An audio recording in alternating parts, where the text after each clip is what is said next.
All right, I guess we're live, and I fucked up bad. Hello, it is Wednesday, my dudes. I guess. How are you feeling today? I'm pretty tired. Been a long, long day. I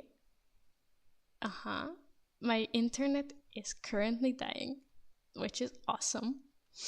Uh, it is not what I expected. Kind of expected today.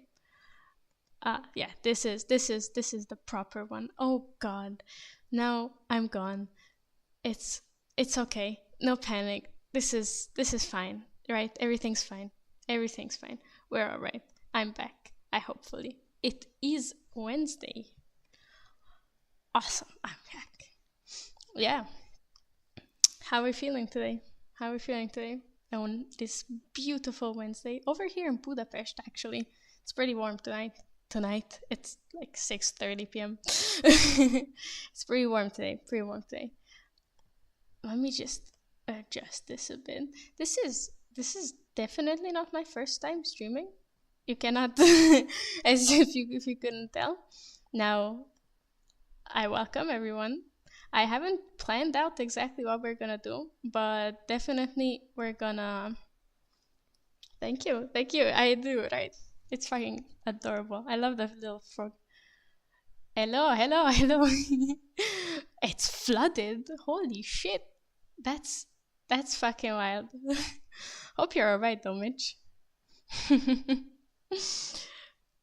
Yeah, yeah, welcome, welcome everybody. We are There's a bunch of people. More people than I expected today. It's nice to see you all. It's nice to see you all actually. Yeah. Let's I guess let's get into it, right? That's not much to talk about. Welcome, welcome everyone. It's been a long day today. It's like you moved to fucking Netherlands, man. Netherlands is truly below. Hope everyone's alright though. Hope you're okay. Water sender. Ugh, that's a deck. That's for sure. Sorry about the echo, by the way. I planned to move to a better location, but it seems that I couldn't. I couldn't. I didn't have the time to set it up properly. So I'm just in an underground thing. Why is the internet dying? This is awesome. I'm sorry, guys. I I tried to do everything nice. An explanation opportunity. Well, opportunity. I made a video on it. Okay, you can just go watch that. It is a frog. I'm sorry. Okay, I'm sorry about the crappy quality right now. I I somewhat expected that this would happen. Yeah, I do. I do. Like, if anyone's gonna come to the Budapest regionals, you're gonna be playing in Clem's very VIP, very cool underground frog bunker. Okay, we have nothing here. We actually do. We have a bar right behind me. We have. Thank you, thank you. We have a bar downstairs here. So if anyone's coming to regionals, we might have a pre tiki bar, pre party, after party here during regionals. It's pretty cool. But yeah, cool big bunker, which makes me echoey. I swear I'm working on having a better setup, but yeah. Anyways, I see someone's already mentioned Water Ender, which brings me to today's topic. Yeah, see you in regionals. It's gonna be fun. It's gonna be very, very fun. Yeah, Hungary does lack Korean barbecue, but we have hot pot. It's very inconvenient to go to the hot pot place, but they have the little hot pot spice animals, that you just do and they melt and go into the soup. Road to Budapest. Actually, actually, there was is that it is. Oh man, that's actually quite a shame. It would be nice to have some guys from the UK. Like last season, there was a Singaporean guy living in the UK coming to the regionals, and it was awesome. If there was a regionals though, if the UK gets a regionals next season, I'm gonna fly down for sure. So maybe see you guys then. 16. Well, take a flight. That's what we did to Belgium. We just flew over. It was going to Belgium is like half the price. It's half the price of flying to the Netherlands. It's so much cheaper. Insane. Yes, hello. um, yeah. So flying to regionals. We went to the Belgian regionals this weekend. 3 Hungarians. Out of us 3, I was the only one who didn't top. The other is Denchi. You guys might have seen him around in main court or the European server. And the other is Arya. Denchi was on the good old reliable erupting of his. And Arya hasn't played Grand Archive for like 2-3 months now.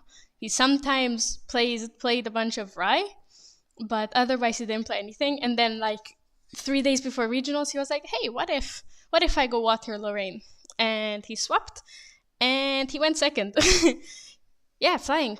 Come on, fly here. It's gonna be very fun. We're planning the Tiki Bar already, where it's gonna be great. Actually, I'm gonna put up a poll later tonight to see how many people are interested in coming. But the Tiki Bar is the selling point, I feel like, for many people right now. Also, there's gonna be a store championship the day after regionals. So if you can come for both days, I think it's pretty worth it.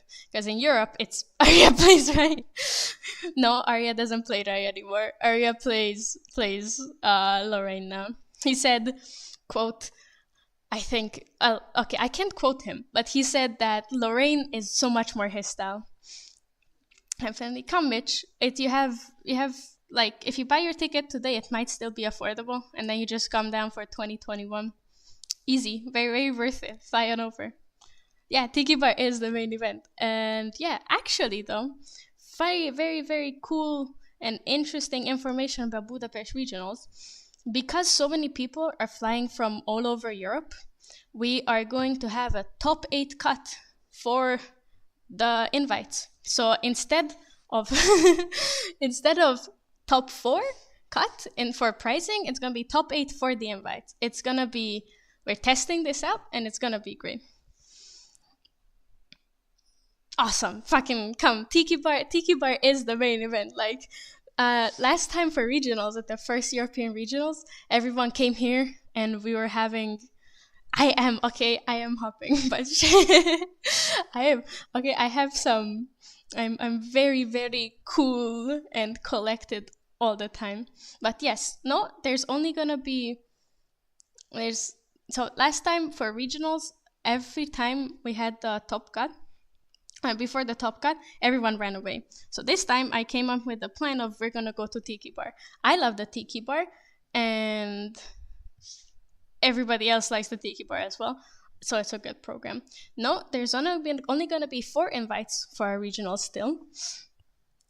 But it's yeah, there's gonna be top 8 invites for Ascent Budapest. But if there's gonna be an Ascent Budapest, but for our regionals, there's only gonna be top 4 gets invites, but it's gonna be top 8 cut. So we're going to have 5 rounds Swiss probably, and then top 8 cut for the wildcards. Because usually how it is Swiss rounds, then after that everybody gets their wildcards or their invites, and then top 4 cut for like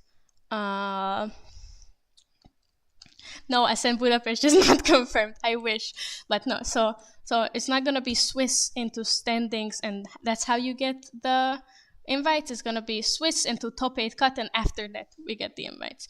We're testing it out. We're gonna see if it's better, because so many people are flying in, and it's kind of crappy. You know, you play 5 rounds and you go 0-2, and at that point you have no incentive to play more, because there's no chance of you for making top cut. But with top 8 cut, it actually can it actually can happen. Yeah, I wish there was a good Ascent Budapest. Okay, I hope that, you know, with the Tiki Bar after party and with everything with regionals, it's gonna be great. You know, I hope we can convince the devs with the regionals.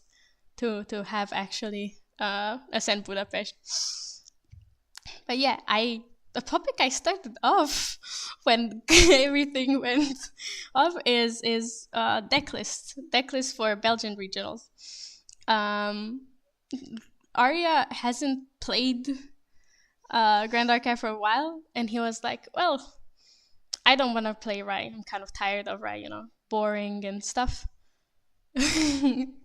Drink away the pain.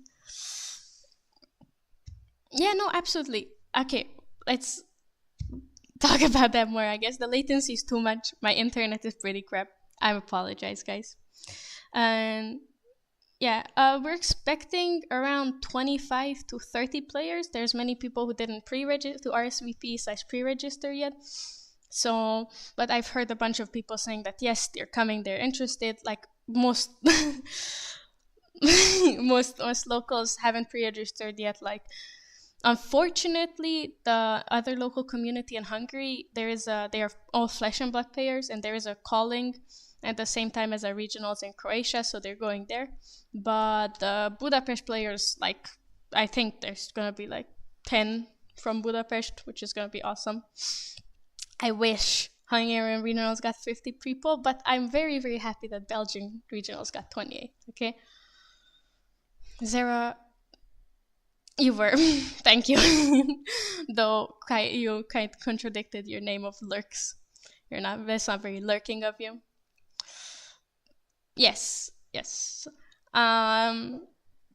are indeed. Imagine abandoning Grand Archive for some Flesh and Blood. Yeah, so we're expecting around 25-30 people as well, and there's gonna be top 8 cut, but the top 8 cut will go for the invite cards. And yeah, I agree with you, Mr. Dungeon Guides, that it does mess up.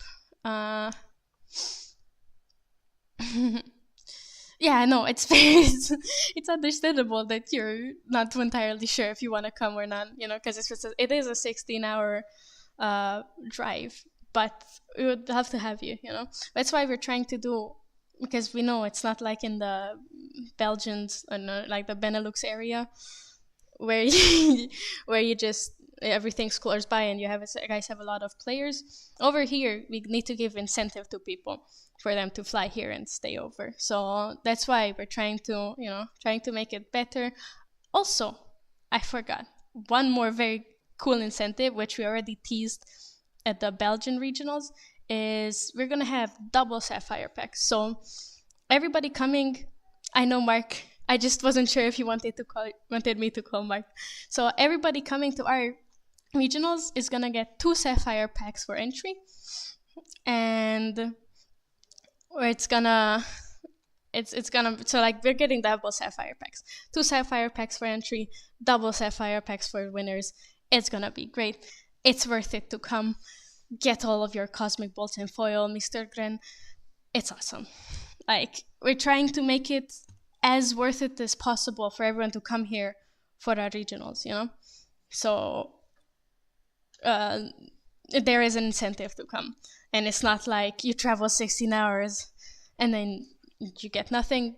We're trying to do our best, have a little party, have Star Championship afterwards, reward everyone for coming, because we appreciate all of you guys. It's a lot of effort to come here as well. I understand. I went to Belgium. I know it was a lot of work, but yes, yeah, Sapphire packs are awesome. Okay, it's great. But anyways, Belgium for the 3rd time, definitely not hopping everywhere like a frog. Arya decided to play. The fucking genius decided to play Water Lorraine at like the last minute. It was like I don't know, like I said, a couple days before regionals, and he was like, oh, what deck do I play? He was trying out Water Xander, he was trying everything, and he decided to come with Water Lorraine, which at the time I was like, oh, that's an awesome deck. I really like it. Let's go. But at the tournament, it turned out to be an even fucking more genius plan, because the meta was mostly Erupting and Merlin. Like, the top 4 was 50-50. It was one Erupting deck, one Fire Ride deck, and then the 2 Water Ally decks that people were good at. Or I'm not sure actually if there was any other Water Allies, but I found it very funny that the 2 decks in the finals were the counter decks to the meta. Bye bye, Westergren. It was nice seeing you though. And come, it's worth it. So the finals, Erupting and Merlin. It was mostly Erupting and Merlin. I'm very jealous, but my Luxem experience here was I wasn't very experienced. So yeah, I was on Luxem Zender, Fire Luxem Zender, and I talked to. There was a Water Diana. Oh yeah, there was a Water Diana. He also did well, and he was 3-0 at one point. On round 4, I think, round 3 or 4, he played Arya, and he was Arya's only loss. Water Diana. And I'm sorry for the Water Diana player. It was very unfortunate because he thought that you could activate Scepter of Lumina at fast speed, which you can't, unfortunately. So, and once he found it out, because I assume, he was, as far as I know, he played it as if it was, that's how he always played it, so I know he wasn't cheating. But it was really unfortunate because once he found out that you can't activate that fast speed, it went downhill for him. It was 3-0 after playing with Arya, and after the round they realized that, oh crap, they cannot play Scepter at fast speed, and after that it just went downhill. He went 3-2 in the end, which is still pretty good, and he would have made top 8, I think, if there was a top 8 cut. But yeah, so he made it was unfortunate for him, but that's how you learn. If you didn't make sure that an interaction works the way you work before regionals, then don't be unfortunate. Oh my god, no way. 4 banner knights in that is a silly mistake, man. That's a silly mistake. Like, I've also been there, that I read a card, I'm like, oh, this would be so cool, and I put it in the deck, and then at locals I find out that, oh shit, it's the wrong one. But I feel like you shouldn't just regionals shouldn't be the testing ground for your decks unless you're a new player, because then you're just having fun, you're there for fucks and do whatever you want. But if you're there to win, then you really shouldn't be testing decks there. That's a silly mistake. But okay, so thank you, Denchi, for telling. Oh god, no, he was playing it as if. Oh no, that's pretty shitty. Damn. Thanks everyone for pointing out there. Yeah, there was 3 fire decks, 3 water decks. Everything else was fire or wind. Wind. 2 cost 1/3. That's the way. Best allies are all 2 cost 1/3s. Actually, what we talked about recently, which was Arya's genius, is that all played creatures in Grand Archive are siege rhinos. Their butts are always bigger than how much they hit for. Except in Grand Archive, it's not as busted as a siege rhino, because you can't just infinitely block in Grand Archive, just attack down the creatures. But technically, they're all siege rhinos, which is awesome. Yonky Kong.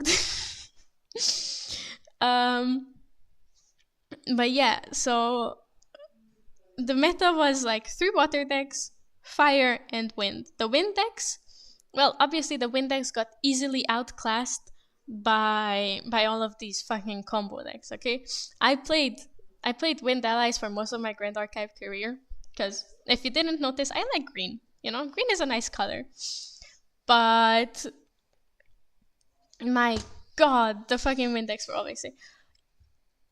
No, I didn't. The butts are always bigger than they hit for. God damn it.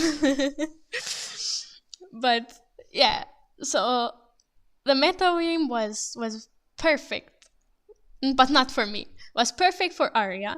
Irvin is an incredibly Tenchi is an incredibly good erupting player, so it was fine for him too. He just comboed off. He's a pretty fucking good erupting player, man. Getting good, getting very good. But yeah, my god, Arya made without knowing it. That's the thing, because I was like, oh yeah, it's probably gonna be a bunch of wind allies, because that's what I see mostly. There's gonna be some Dianas, obviously, but there shouldn't be that many OTK combo decks. I was wrong. I was very, very wrong. But yeah, so obviously Irvin was gonna make it, because in a field of mirror matches, he's got it pretty good, and he's gonna erupting usually is faster than Merlin. Before they killed before Merlin can get out the deer or pony, whichever you prefer. So that wins, and Irvin's very good, so he's gonna be pretty solid. Arya, he played the anti-meta deck. It was easy for him. Me, on the other hand, well, so up until this point, I've been testing and playing and grinding and perfecting Domains Tonoris. I feel like my list is very, very good. However, what we realized during testing is that Tonoris lacks one very, very important thing: recovering on level 3. Like, sure, Tonoris does have 30 life, but that is still not recovering 3 minimum every turn. So at that point, we were like, okay, this was like a week and a half before regionals. At that point, we were like, okay, let's start playing Luxem Xander. I had to do a lot of things in the week and a half. I was incredibly busy the week and a half before regionals. So what happened in the end is that I played like basically 1 weekend's worth of testing in that week and a half. And I went to regionals with Luxem Xander. I felt pretty confident in the deck. I was like, okay, well, if the meta is what I expect, which is what we mostly tested against, which is allies, which I mostly tested against, then it was awesome. I do Luxem Xander. I know Luxem Xander is an incredibly good deck, but oh my god, I was suffering. Okay, game 1. Easy. I was up against Wind Allies. It was very awesome. My opponent, great guy. It was very easy. I won. Because Wind Allies is the perfect matchup for Luxem Xander. But after the game, everybody came up to me and was like, oh, I thought this was a bad matchup for you. I was like, this is the best matchup for you. What do you mean? People were like, no fucking way. And I was like, yeah. Sorry about that. But then, round 2, I went up against Wind Merlin. Now, what I realized after I played this deck on Wind Merlin is that I need to perfect the art of getting people to concede to me if I'm on Luxem Xander. Because we got to a point where there was no way for my opponent to win. It was impossible for them to win. And I was gonna win, but it takes fucking time. And this is where my unfortunate luck at regionals started. Because I was winning. I was winning, and then I won. I won in 40 minutes. I won 40 minutes. You don't understand how long and excruciating that game was. Game 2, though. We went. It was 20. We got 6 extra minutes, so we had 60 minutes left. And it was so long and so bad, and I just gave up at a point, okay? I do hate myself for not practicing more with the deck, because after a certain point, I was just like, my god, just give me mercy, just let me fucking end this round, cause holy shit, it was suffering. But I didn't win. I still didn't win, okay? I went for 60 minutes. I had jack shit, so there was no way for me to win. So my opponent on Win Merlin took the game. It was a very cool brew she had, but we had 1-1. First fucking 1-1 of the tournament. Next game, I was against Water Tony Allies. This was the winner of the tournament. I went up against the winner of the tournament. It was interesting, definitely. Game 1, I had nothing. I was just surviving. But after a while, when I got to like whatever 20 damage 1 point, and I had literally no Luxem cards left. I had my Luxurious map was fractured. There was no out for me. I was like, okay, let's move on. Game 2, this was also after like 30 minutes of playing. So I was like, okay, no chance. Next. Game 2 we finished it in like 15 minutes. But that was, I think round 3, game 2 was the best game I played on the deck that day, because I drew the right cards at the right time. I did everything well. It was awesome. When I talked to the opponent, I was like, if we start another one, we're not gonna finish it. Let's just, 1-1 draw, because I didn't want to go on suffering. And I know he wanted to win, and I know he thought he could win, but I didn't want to, and he was like, yeah, you're right. Okay. So he was very awesome about it, and it's great. I'm very happy he won the tournament. After that, Erupting. My god, Erupting is a pain in my ass. My opponent's deck was very weird, though. It was nothing like I've ever seen before. He had like thanks. On-demand, I'm planning to do more on-demand games. But fuck. Triple Fireball for 19. Damn. But so round 4 was my Erupting match. This was my one loss in the tournament. The guy was in some very weird Erupting deck. It was like hybrid.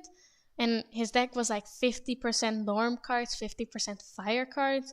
I didn't know what he was playing, but I misplayed terribly. Like, I'm surprised that I won one, because I was just stupid. But he was like, oh, damn, it's pretty cool, the mind games. Because, I played the Luxem Xander where you side into water, and I did a 1-2 switcheroo. And that was great. But it was also suffering. We went to time. He won in time. It was fair. I lost. I did some terrible misplays, which basically I could have won most of my matches if 1, I could get my opponents to concede. 2, if I had just more experience with the deck, because if it's better if do everything for everyone. If you're in like a stalemate, if Xander went back down to 0 life, and you hit like for 5 every turn, there is a point after which you should just concede. It's better for you, because then you have a better chance at winning the next one. It's better for the opponent, because they're not there suffering. Hybrid Merlin. Hello, Aria. Erupting Hybrid Merlin. It's basically regular Clucks. But he didn't play. I see what you mean then, but he didn't play Crux, or at least it didn't come up at all. There's nothing. I don't know what it was, but yeah. No, I think there's like afterwards I talked to Arya and I talked to Irvin as well, and they both were like, yeah, you should just show them that there's no coming back from here. And I think that's also a good way. Like, can you win from here is very direct, but it gets the point across. Because there is a point after which, especially in an allies matchup, you're just like, yeah, it's a stall deck. But the thing is, if you let Luxem Zender live long enough, it's still gonna. Toby, I know what you mean, Toby, but still, you you can. The point of the Luxem Zender is, yes, I survive. I will survive forever, and then eventually I will kill you. But your opponent also, especially if they're on allies, they have to see the point where it's like, okay, I have allies. They will just clear my allies off by revealing the Lightweaver's assaults. They will always heal back what I hit to them. There's no fucking way of there's no fucking way of me for win. So at that point, you just have to somehow signal to the opponent of like, hey, we're just wasting time now because I will win. You can't win on the long game. I will win. Yeah, no, absolutely. I also messed up with Lightweaver's Assault. I always was way too cautious with them. I wanted to maximize the value I get out of it, but it made me kind of too wary of them, too cautious with them. I was like, oh, but if I do this, I can't really do that. And I didn't think about the fact that usually I had another one in memory, and just next turn I can do it. Next turn I can just hit for another 6 or do whatever. And it's Lightweaver's Assault is an awesome resource, but you have to fucking know when to use it. I didn't know. I messed it up. I didn't use it when I should have. Yeah, allies is kind of a lost cause after a point. Hello, bird. Yeah, it's like allies has to learn when to just give up, against Luxem Center, which feels, sounds very crappy and feels very bad, but it's still, you still have to learn when to do that. Like, that's what I really liked. I very much respect my first opponent. His name was Krago, and Krago was a true gentleman. He conceded when he saw that, okay, I'm healing just 9 each turn. There's no way for him to hit for 9. Let's just move on. Yeah. The thing is, though, like, there's just times when you also don't get the planted, so you can't finish them off. But there was games when I went for planted explosive turn 1, level up, but when I leveled up, then I go, then I planted again, and on 8 damage, they play a clumsy, 10 damage, and at that point, it's pretty damn easy for me to just kill them, usually. If it's like Erupting plays clumsy, usually. So at that point, I just go, oh, look, Thieving Cut, win.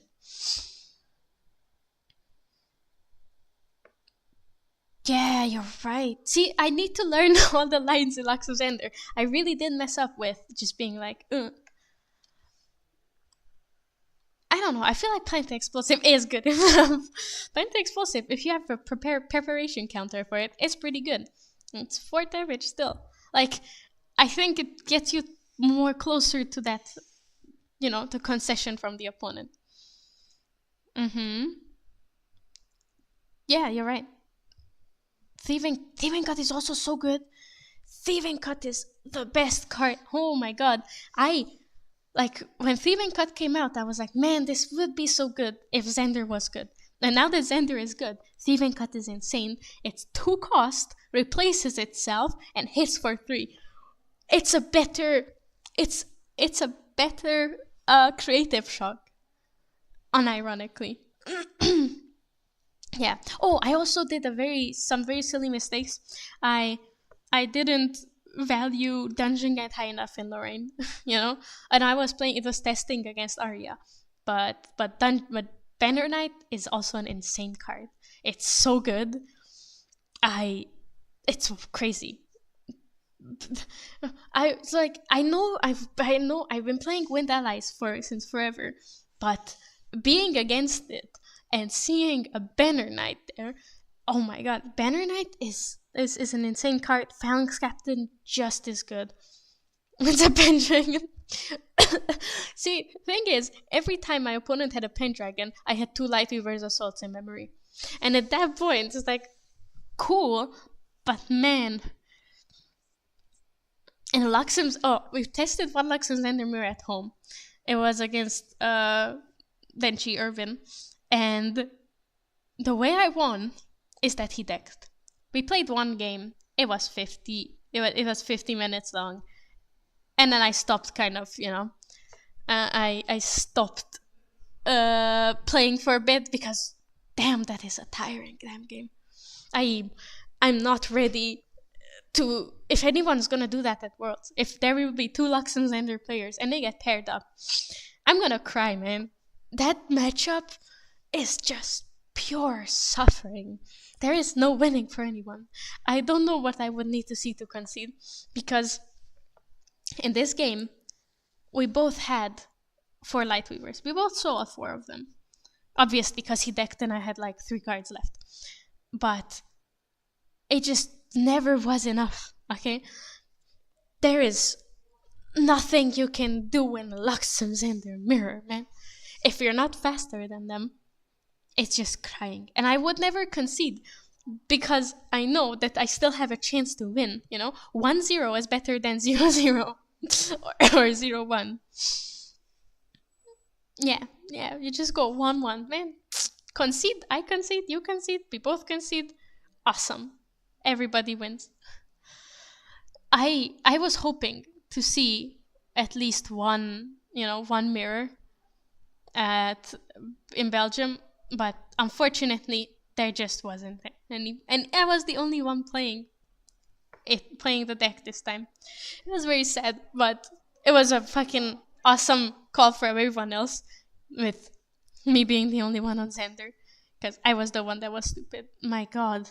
I'm heavily considering not bringing it to our regionals, because it was miserable. But at the same time, I'm like, I've practiced so much with Luxem Xander that might as well just bring it, Because at this point, I just know how to play. I don't know how to play the deck well yet. But if I just play more, if I test more, I will. The only Xander. I was the only Xander, man. It was funny. It made me go, what the hell? Because, my god. But yeah, so anyways, I lost one game against Erupting, and then my last game was once again against Merlin, and then I drew, and it was miserable, and I wouldn't want to do it ever again. Practice does make perfect, and I need to practice a lot more with Luxem Xander to be very good at it. It's an awesome deck. Like, it's insane how much work went into it. It's insane how smart the chess club guys are for making the deck. Like, I looked at it. I was like, oh, isn't this card better? And then no, there's no definitive up to what's in it right now. Maybe some numbers of, like, depending on your meta, of 3 vanish, or from 3 to 4 vanish, or like something like that. But it's a great deck. It's chef's kiss, so good. Zara, you have one deck and that's it. And you have the Sylvie deck, and because you only play that because you have the collector rare of Sylvie, you have to flex it. So yeah. Yeah, so I wanted to take a look at all of the decks, the top 4 decks that were played, because I think it's very funny. It's half fire hate, half water, like half fire hate, half the 1 turn kill combo decks. Yeah, no, I think I played it, and it was very good, but I was a bit silly with it. Like, I need to get better at how to side exactly, but siding into water Xander, turning into water and putting in fracturizes does hinder you a bit, because usually you play 7 to 8 fire cards. Usually you play all 8, because 4 planted, 4 creative shock. And that leaves 4 dead cards in your deck that you cannot use for anything. But it's insanely good against people. No, I don't hate Sylvie. I love Sylvie. No. But it's good. putting in water to sideboard if your opponent doesn't know what you're doing, which is what happened to me at one point in the Belgian regionals, is very good, because then basically what you do is you shuffle in all 4 cards and put in the spirit between. If you go to 3 rounds, if you play 3 games, then you do it after the first game and the second game. If you just play 1 game, then you just put it in and they won't know what the hell happened. But that is pretty good, but I think it's becoming very commonplace nowadays, so it may be a bit less a bit less surprising to people, because everyone who plays a deck, I think, depending if their local meta is very like Diana and erupting and in that that more combo line, then the more people are picking up and doing that. So it may be losing its charm, but that's why it's excellent mind games. Even if you don't have it in your Luxem Xander deck, you can just shuffle it in and pretend to sideboard into water. And it's you have to really get good with the mind games in Luxem Xander as well, I feel like. And that's what the guys told me as well, is that it's very, very mindset dependent. If you're like, oh, okay, I'm gonna win, sure, but then if you're not mind gaming your opponent, then it's not as not as solid. But I really wanna look at the top 4 regionals decks, because it's 1 erupting, which is Irvin, 1 Fire Rye, which is a German gentleman, and one Water Tonoris, which is Raymond, the local there, the Belgian local, and 1 Water Diana, or Water Lorraine, sorry. And out of the 3 water decks, 2 topped. And Rye is not one of those, like, water is very, very good against erupting, because, it shuts off the graveyard engine, but with Rye, it's less solid. So I wanna, let's swap. Awesome. I think oh no, I disappeared again. That's the only problem. It seems whenever I switch scenes, I kind of just disappear, Am I back? I'm not back. I'm back now. Hello. Here I am. So let's look at the cool decks. Let's look at Arya's deck first, because that's the one I play the most against. And that's the one I know the best. So basically, this deck is based on I think I forgot whose, but it was based on the Dispersion deck, which that deck, instead of 4 ghosts, it played 1 ghost and 3 Dispersion, which I still don't understand what it's supposed to be. Like, why 3 Dispersion? Because it didn't play Weaponsmith or anything that gave extra. Don't get me wrong. Dispersion is a 0 cost shoot up to 5 damage. Because if you get back Sword of Seeking with Spirit Ruler, then it shoots 5 damage. It's a 0 cost 5 damage, which is very, very good. Like, it's a better Blazing Throw, basically, which makes it very good. But I don't think it's good enough just yet, because the only way you can hype up, you can maximize your durability counters is by getting it back with Spirit Ruler or Weaponsmith, which is not enough for you to play 3 or 4 of that.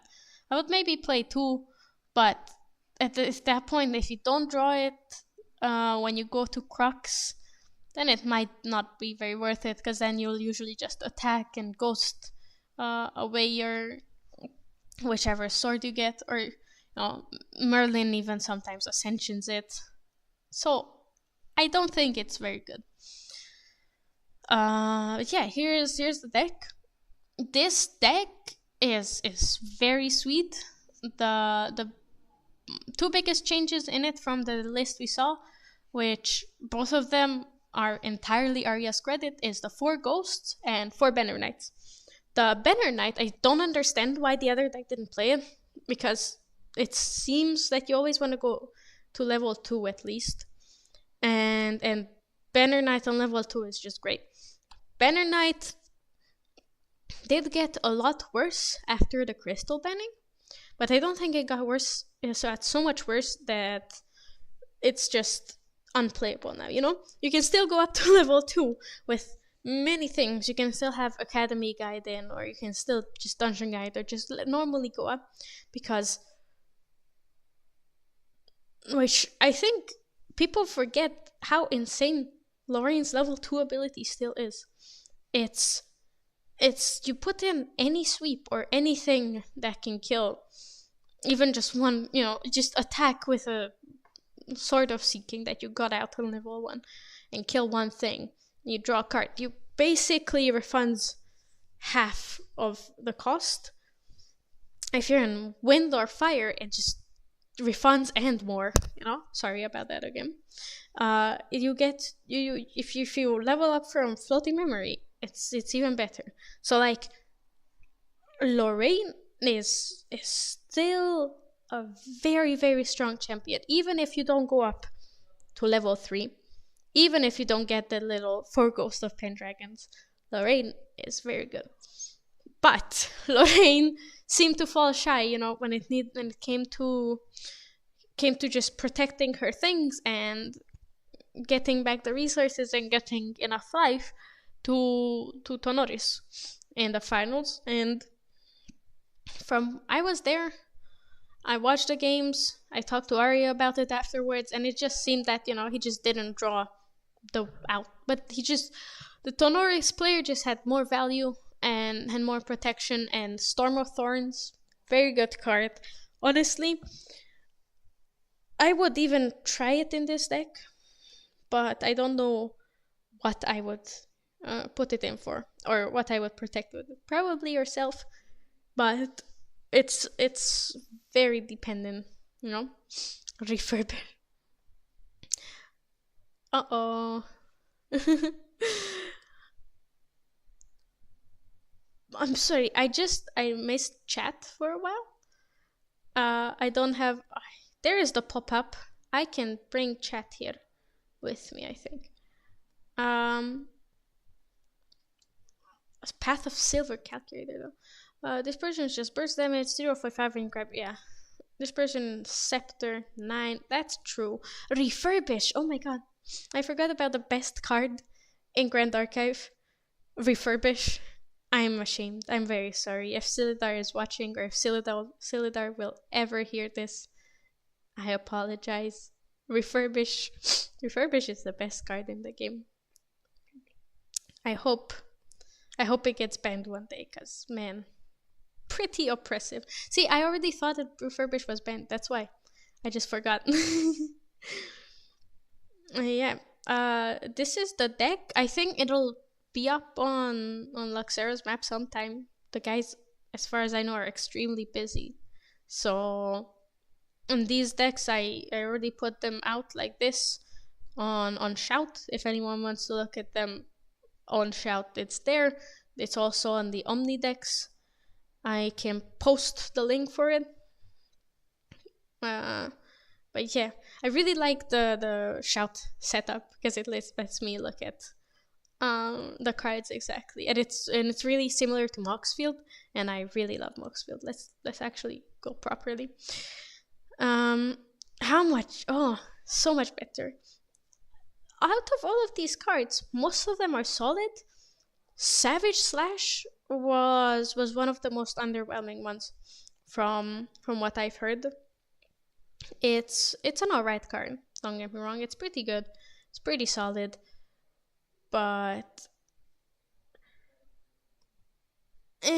you're right. It's like it's not as much value as Thieving Cut, which I was singing Thieving Cut's praises earlier.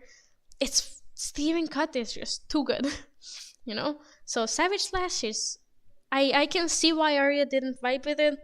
I would have other things there instead. Um, sorry. Um, slash for sure. What I maybe would put in instead of slash. I have no idea. We have to test what's best. Yeah, because it has the usual package of 4 factorized, 4 frostbite, and 4 song of 3 song of frost. Which song of frost is also very much depending on your meta. I think here it was very, very, very smart to take one out instead in favor of one more ally. So Savage Slash is Imperial Recruit though. Imperial Recruit is so good because either they waste the resources on or waste, it basically becomes a taunter and they have to kill it or just hit it, which is still very good. Or you have a 2-cost 2/3, which if you put it down turn 1, usually it's gonna become a 2-cost 2/3. Very, very good card. I love it, and I think Arya can agree with me. Yeah, Slash has been power crept out. Yeah, you're right. We've talked about this after the game, after the regionals, and one of the big reasons as to why Tony won is that he had mainboard Lunette, and if you have mainboard Lunette, you have against allies. It's a turn 1 Lunette balanced is so good because even if you start, especially if you start, you just play Lunette. She's balanced. If you're playing against allies, your opponent can't kill it because everything enters tab, and then from then on, it's pretty easy to keep her balanced because that's usually the decks. And if you play Lunette alongside Gildash, then your whole deck is basically gonna be 3 costs or 2 costs for late game, and you're fine.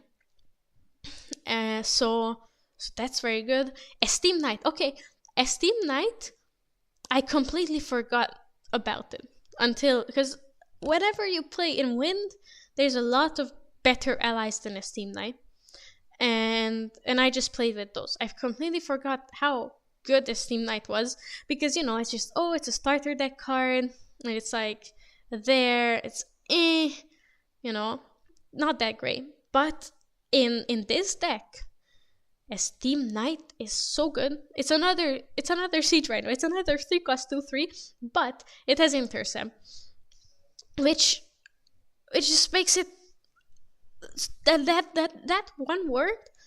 If you're in Lorraine, that makes it an auto include in water ally decks, cause it's too good. Like you can keep it up or just hit for face. You can go Ooga Booga attack. Like if you're like against Daxam Xander, then it's just a 2/3. If you're against an ally deck, it's an awesome defender. So it's very multi-tool.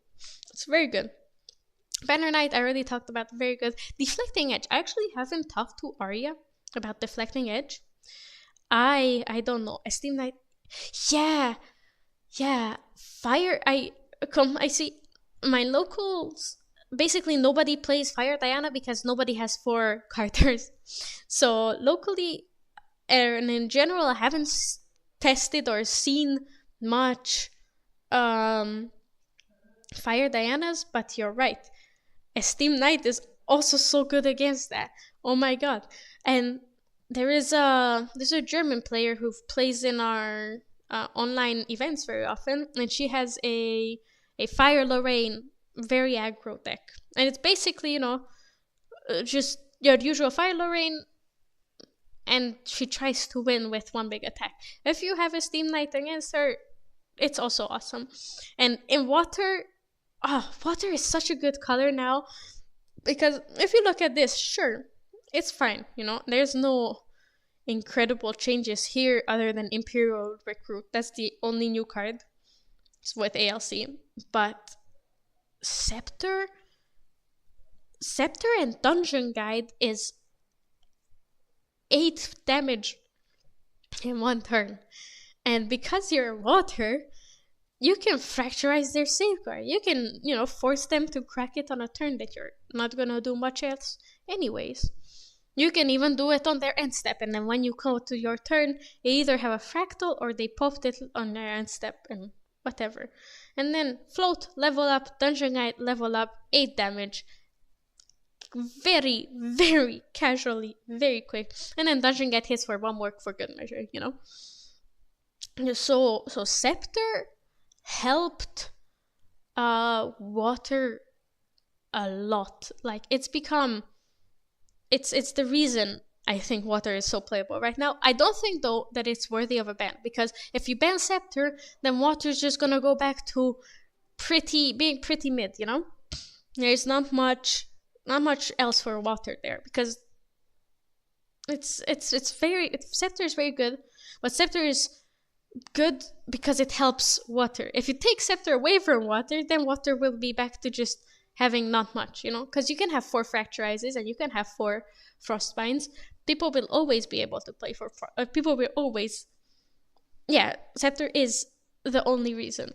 And you can always play around frostbind, I can just not play something for a turn and pass, But Scepter is very good. Deflecting Edge, quite mid. Yeah, I think the Deflecting Edge is good because it's free, but I think at that point I would rather play Resolute Stand, because sure, Resolute Stand, you sacrifice more for it, but it does the job a lot better than Deflecting Edge. Like, if you told me it's yes, hello, welcome. Like, if you told me that Deflecting Edge is not good, I think. Honestly, it's alright. But it's pretty mid overall.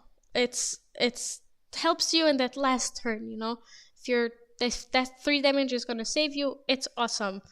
But overall, I would play Resolute Stand over it, because then you always have stuff like GCR or the Baubles or Scepter or something to draw more with. With Deflecting Edge, it's just 3 damage once and then they just hit you with whatever else, So I personally much prefer Resolute Stand to this.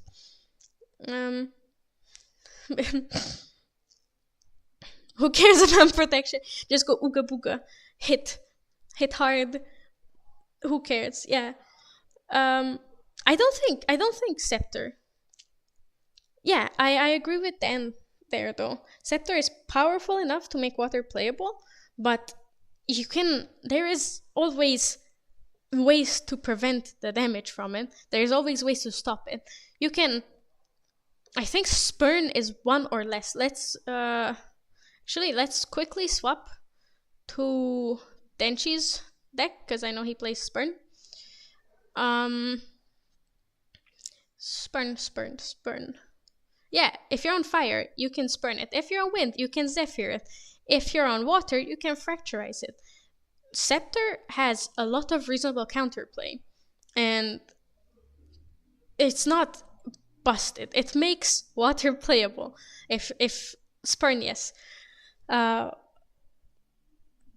Scepter does, but Scepter is a proxy as Vault card, and for now, Scepter is the reason you can play water. And if you take Scepter away from water, we're gonna go back to pre-Scepter times. We're gonna go back to like Fractured Crown meta, where there was but now with Luxem Zender, that you're gonna have Wind Allies and Fire combo decks. That's it. That's gonna be the meta game of Grand Archive, and that's not very good. Ban it for the memes? No, please. I like water. Water is not my style of play, but I'm very, very happy to see water as a playable element as well, because now, Wind Allies, because the meta is starting to balance out. Yeah, exactly. Wind is, people are catching on to what to play in wind, so it's also coming back. Um, fire is still good. Water is also good. So I think it's right now perfectly balanced, as all things should be. Yeah, Scepter is very strong, but like if you imagine, if you think about it, you can just have, I know, have the out, but you can have material deck outs for Scepter. The thing is, a safeguard amulet under Quicksilver is a material deck out. It's not draw the out, it's play the out. I need more correct word. Dumbest card in, I don't get the dumbest card in the game comment.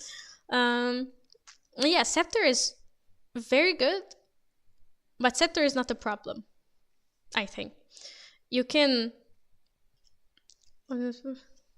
yeah, see, there it is. Like, I think if think it if you only, it also depends on what your players are like. So like if you're playing a lot against fire decks and you win because of that 4, yeah, okay. I've had 2 materializations against erupting as well. It happens. I'm sorry, Glass. It's very fair, but I don't think that makes it busted. Just because they killed you very quickly with it doesn't mean that it means that it's, that it's a bannable card, but it's not a bannable offense. It's not heal 4 though. Like if they're gonna go and taking that 4 damage away from them is a lot. Like, you should be, if that 4 damage is not gonna help you, it's not helping you survive, then I feel like something wrong, like you're drawing poorly, or there's something that's going wrong in your deck, because water is very reliant on that 4 damage to win. Water is very reliant on getting the Scepter and getting the damage from Scepter. And if you take that 4 damage away from them, which, okay, I also didn't believe that, taking that 4 damage, it doesn't matter. 1 turn, yeah, let's say Scepter gets banned. Yeah, that's also a very good idea. I don't think you can make anything in water right now that will replace, that's helps water be playable, but makes it worse. Yeah. Not to ban it. Safeguard is heal 4 and buys you a turn. Yeah, they can, because if they Scepter, if you safeguard in response to Scepter, or level up trigger, they already leveled up. 2, they won't be able to dungeon guide and level up further. Like, it's a very big detriment to their plan if you have safeguard out against them. I think you're underestimating safeguard. Whenever like I said, I also believe that, and I also was like, ban all cards. I also believe that safeguard is useless, but it helped me enough times since then, and I've seen water players use their fracturizes because they're so afraid of it since then, that I'm convinced that safeguard amulet is very, very good. Hard counter, yes. Yeah, no, I think no, that's a very good point, Mio. That if the moment you add a Scepter to a water deck, it just becomes better. It just becomes more playable. and that's a very, very important part of Scepter. It makes water decks playable. It's what's really needed. You're happy to see it. Interesting. Well, I don't know. For me, I've seen more people be afraid of my safeguard than them being like, haha, you activated my trap card and wasted a turn on that. Like, come on. I think safeguard is, yeah. Safeguard is basically a taunt ally but for removal, for regalia hate.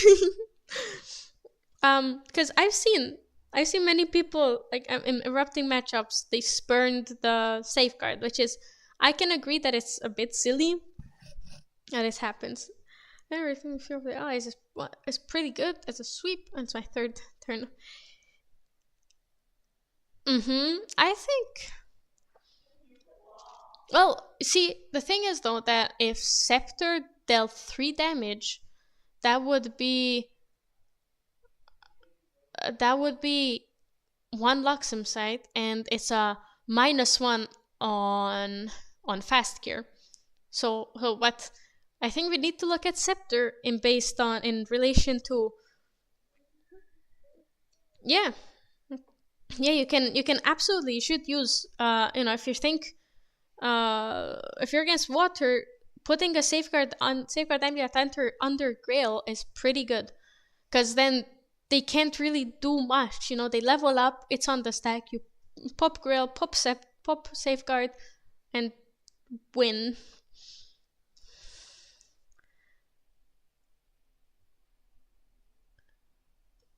Yeah, for water allies, it's very good. And I think if you're playing an allies deck in general as well, like if you're playing wind allies against water allies, then getting the safeguard is more help to you than detriment. And also, one very, very important thing about safeguard is, which I started going into previously, is that Scepter is and it deals 4 damage, is safeguard prevents exactly 4, which is, I know, unfortunate, but 5 damage from Scepter would be even worse, even more insane. And 3 damage is a lot less than what safeguard prevents, and 1 Luxem site heals you back, and fast cure heals you for the damage from Scepter. If theoretically it dealt 3, it recovers you the Scepter +1. I think Scepter dealing as much damage as fast cure can recover makes it also a lot more balanced.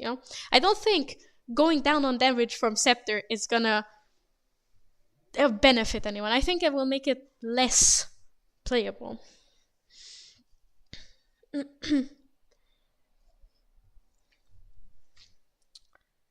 Also, it's just a burst combo with Scepter. This is a market time. Yeah, but I don't know. See, the thing is, water allies, Scepter is to water allies what Phalanx Captain is to wind allies. Like, I don't think, sure, Scepter fits into an existing archetype, but the other archetypes have so much support that also gives them, gives them that extra push that it gives them the help they need. Like I said, it's what makes it playable. It's not a problem if it's like ban Phalanx Captain, because Phalanx Captain slots into the wind allies archetype perfectly. Yeah, sure. Happy to have you here lurking.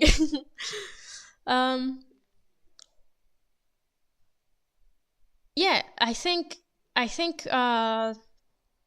Scepter at future sets, Scepter is gonna be a lot more balanced.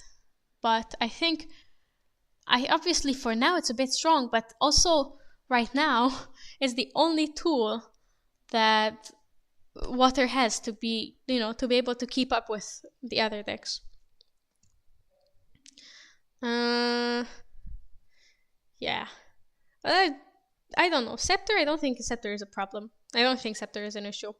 I think it's gonna be an issue.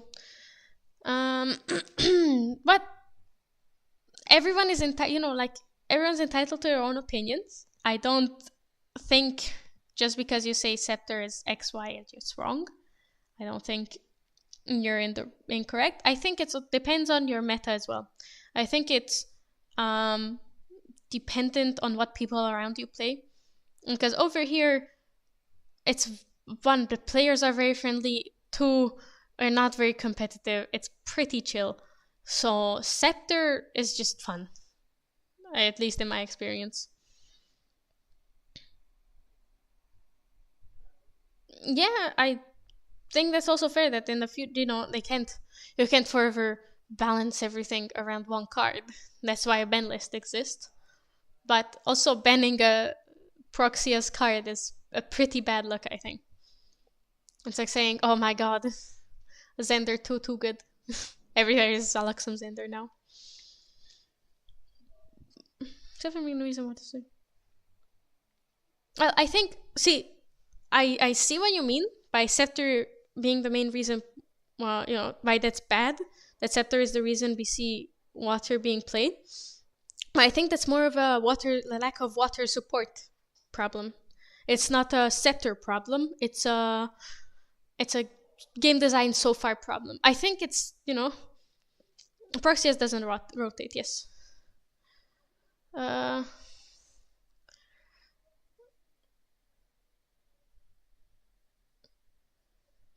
It is but the whole point, as far as I understand, the whole point of the Proxius Vault cards is to make the proxies have a retirement date. The proxies will be retired the year after the release.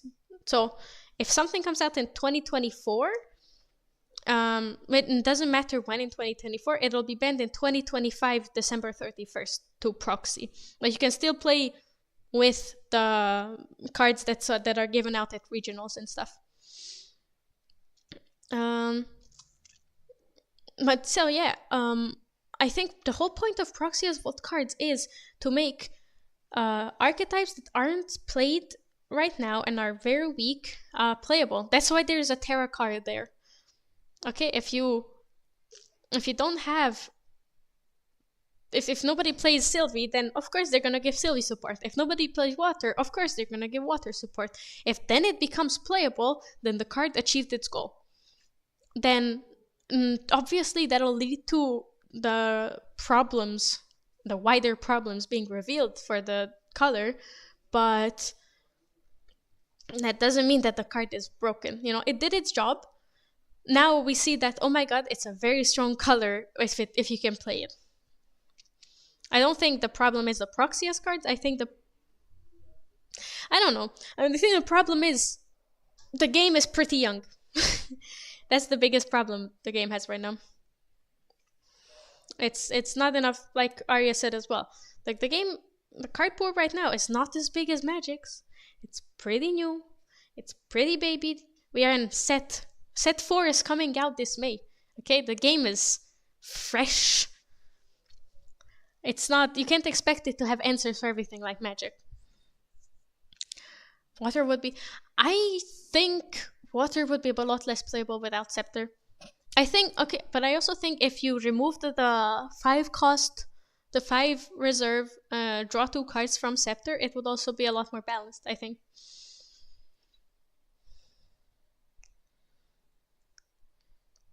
I don't know, I didn't see any widespread Water, any very competitive Water decks before Proxia. MRC is going to be very exciting though, yeah. I can't wait to get my Sylvie decks. I'm hoping that for Worlds we're going to get the Sylvie playmat. It's adorable. I want that. It's so cute. Please. Yeah.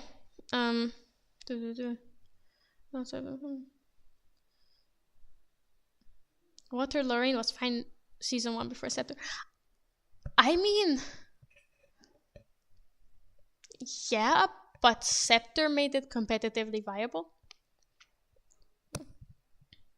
Yeah, but I don't know. It's like it's on the watch list right now. The devs are looking at what's gonna happen. How it limits their design, how they do cards. The devs I think are pretty good at responding to feedback from people, and I think we don't have to worry about them messing up and never fixing their mistake, because they are they're on top of it. Or at least it's how I feel. That's my sentiment about this. If they see that Scepter is really becoming an insane problem, then let's hate more love. Yeah. If the devs are smart, if Scepter becomes a big problem, they're gonna fix it. If it doesn't, they're not. If they have to design a set that says the set name will be I hate Scepter of Lumina, then that happens. It's okay. We'll have fun. That's what matters, you know? As long as I get the frog, I'm okay with it. I'm a simple girl. Anyways, respectfully, Denshi's deck is a pretty standard fire erupting deck. What Flames? He said he's very disappointed in Flame Sweep, as far as if I remember correctly, because there were no allies. Obviously, Flame Sweep is gonna be pretty bad. I will try to do more. I was happy to have you. Yeah, water. Oh my god, water mirrors. Water mirrors are like Luxem mirrors. It's nobody's hits enough. Nothing happens. You're right. Like yeah. So Irvin's Denshi's deck is pretty standard fire stuff. But after the event, he said he's pretty disappointed in Flame Sweep, which I understand. There weren't many ally matchups, and when there were, it was water. You know, in the top 4, his round 1 opponent was Arya. You can't really do much against that. You know, sometimes you just get terribly unlucky, which it's a shame, but I would have rather the Hungarians met in the finals, but stuff happens. Enerved Fury, yes. Enerved Fury, I talked about it with Arya as well. Then she plays 3 of it. So Arya says, in Arya's opinion, it's pretty mid because it's not enough. But in my humble opinion, it's a pretty good card.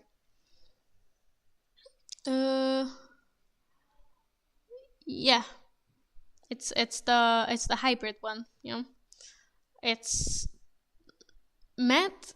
It's a very good deck builder. I've been talking to him. Well, I talked to him a bit about the Wind deck he's been playing in like some events. It's very sweet.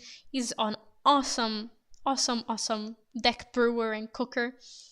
And yeah, I think there's a reason he's the champion of erupting right now. But I don't, whenever someone tells me that, oh no, erupting, most erupting players are not that good. I'm like, sure, but Denji has been playing erupting for a long time now. He's pretty good with it, It's not like some new player who just picked up Grand Archive and just started playing and was like, oh, erupting, cool deck. Seems very simple. Denji has had practice with this deck, man. He knows the plays, he knows the matchups. He's very good. That's why he top 4. There were multiple erupting decks, but he was the only one that went top 4, and he just had a very unfortunate matchup. Round 1 of top 4 in the semifinals. So he just got unlucky. But I think if anyone plays against Denji on erupting, they will understand my complaints. They will understand why I say that. Sure, I get that many people are not good on it, but he's very good on it. I think what went bad with erupting.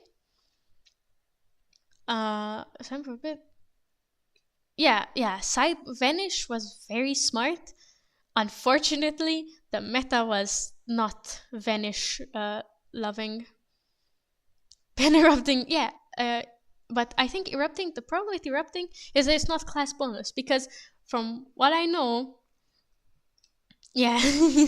Arya and then she played a lot in the night before, and the days before, the week before regionals, and that's the thing. Arya just had the experience with it, and that was a little push that I needed, because it's a very favorable.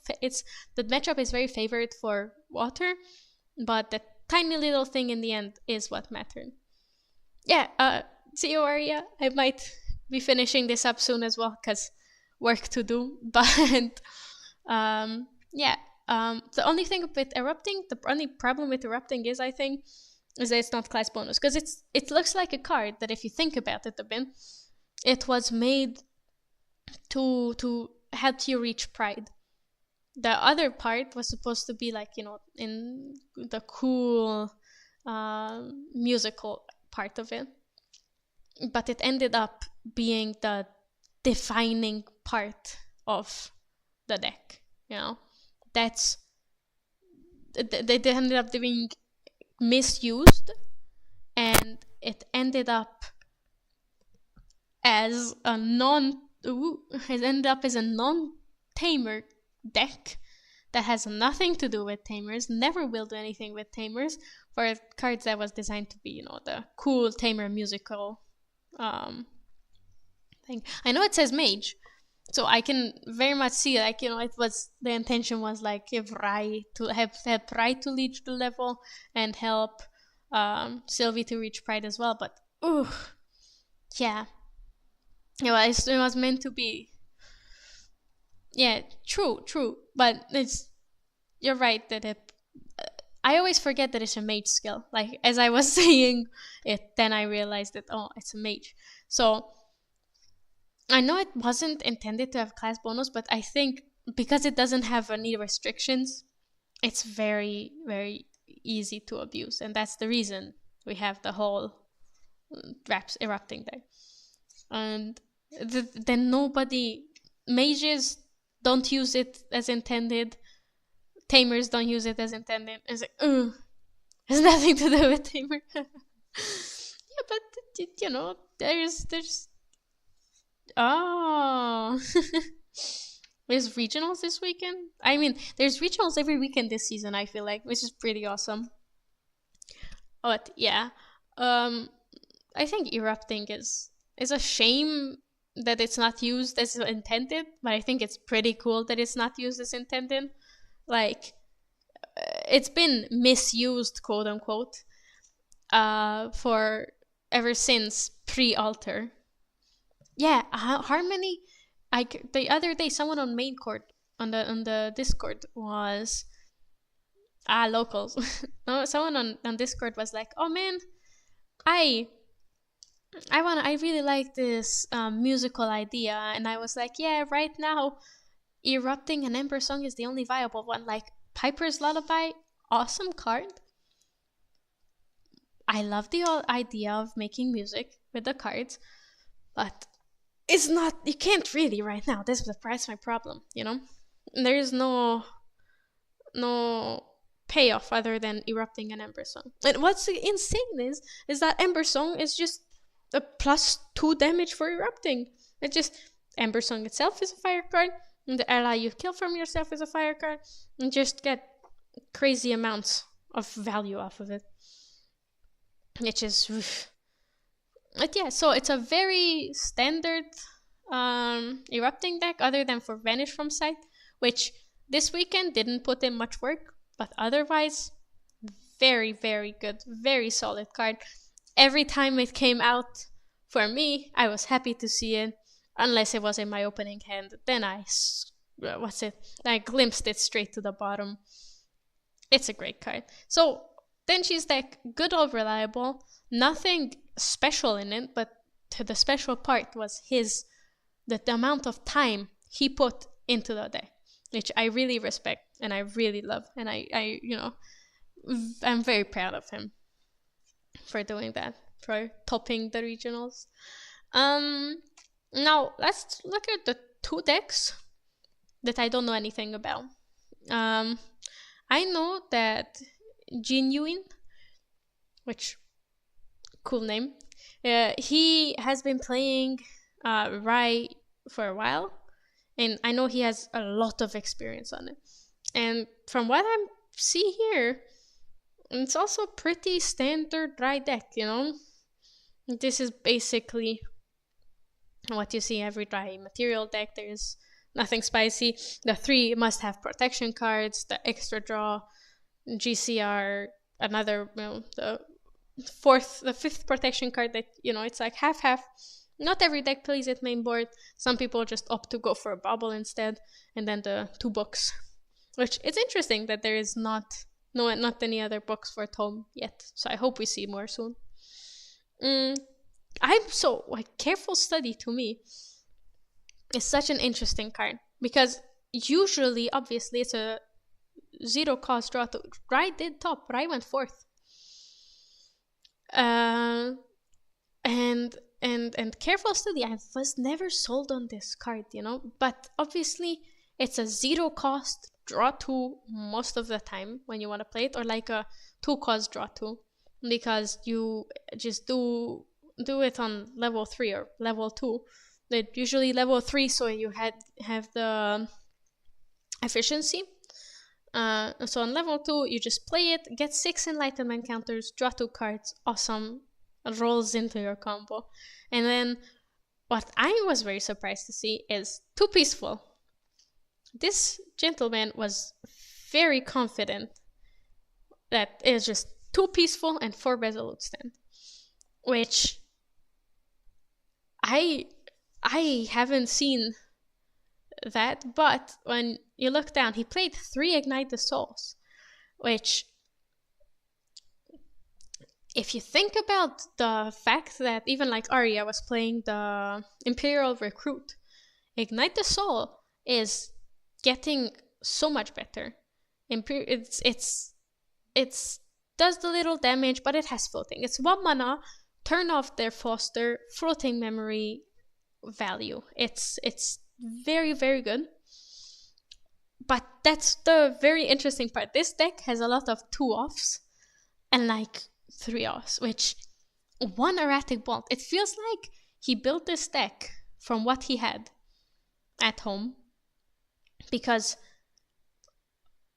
it's wild to me. This list is the numbers 1 disintegrate main board, the 0 disintegrates in the sideboard, so he only plays 1. It was very certain. But so like, when would you even play Disintegrate in Rai? Against Scepter, I guess, right? Hot meta call, indeed. See you, Byaku.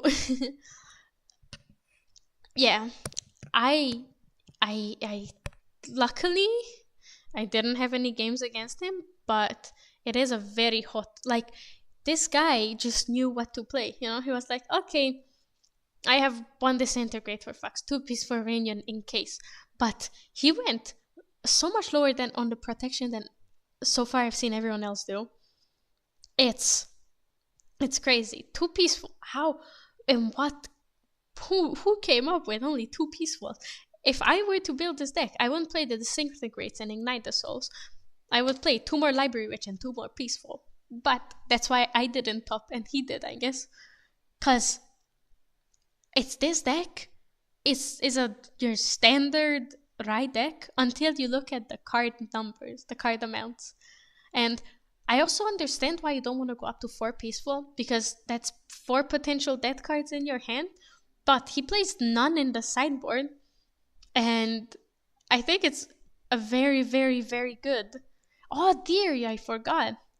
See, that was good, but that was a good call as well with all the Merlins. But why only 1? Only 1 Disintegrate is just very few. I say so many on the fact that so many cards. You're right. Yeah, so to me the cards, the decks that see a lot of cards is like Erupting and Merlin, and that's it. And I forget that Rai also sees an insane amount of cards with the Enlightenment counters. It's just Reckless Conversion got banned, and I was like, no way they have so many cards, but they do, you're right. But still, 1 Disintegrate is like so few. Sideboard looks like in the mid Fracture Crown, right? Yeah, every bubble, mana limiter is like, I feel like there could have been some better choices here. But he did win a 38% regionals with it, which was the biggest in Europe so far. So maybe he knows something we don't. Unfortunately, he left because he came to Belgium by car from Germany. So I couldn't talk to him and ask him about his deck. But that is a very interesting pick, the mana limiter. I haven't seen anybody play it. Truth. Okay, yeah, you know, you want to scry this guys for 11 so that, oh look, Arcane Blast, let me just bloop win. Yeah. The reckless conversion was insane. What did you do, Rob Flop?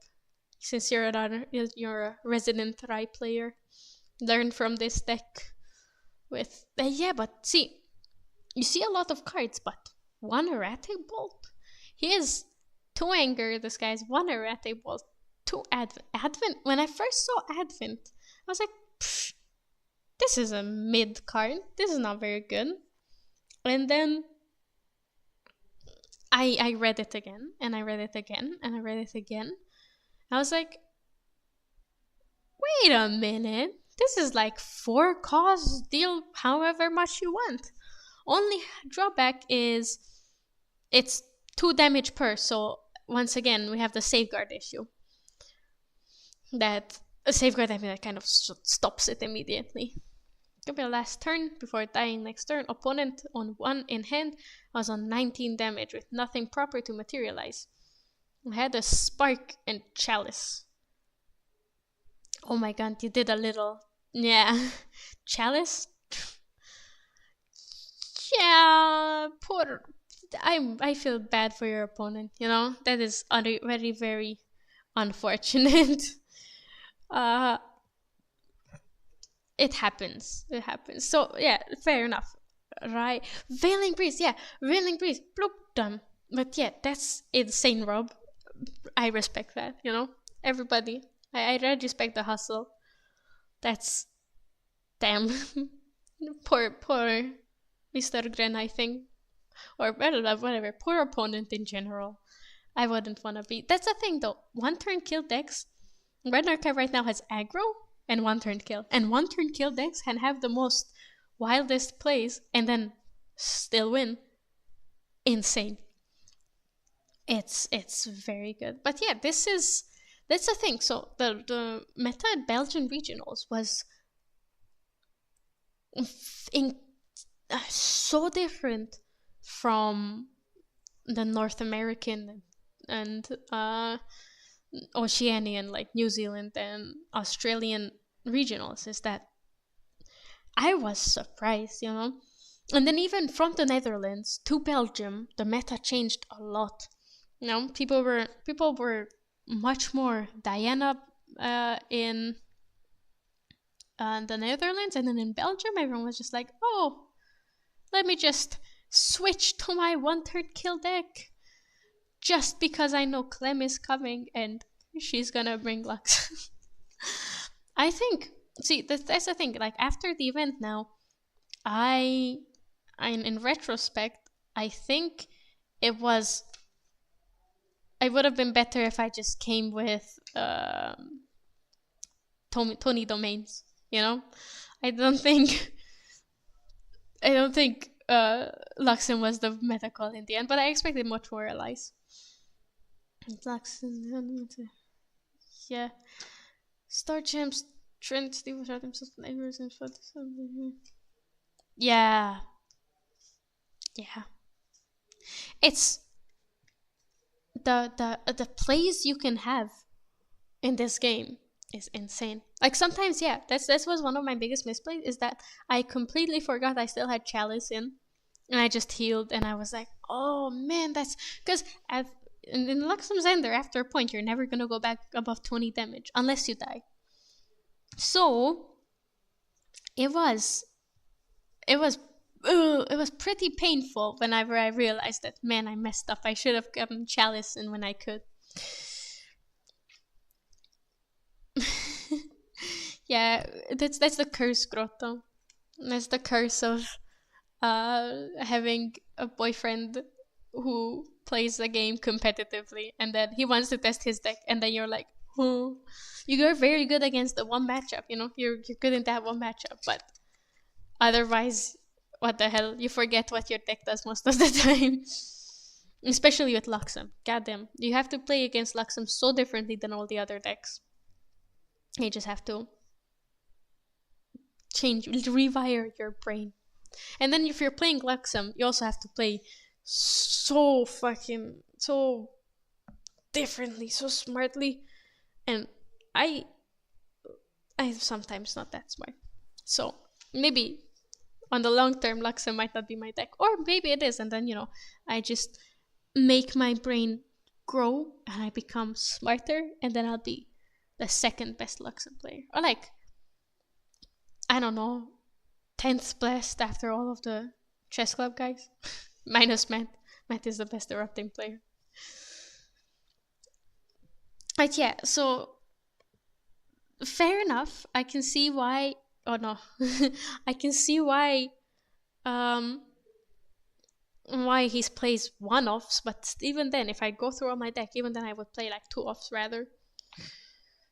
But it's just me. And like I said, I didn't top, he topped, so who am I to say anything, right?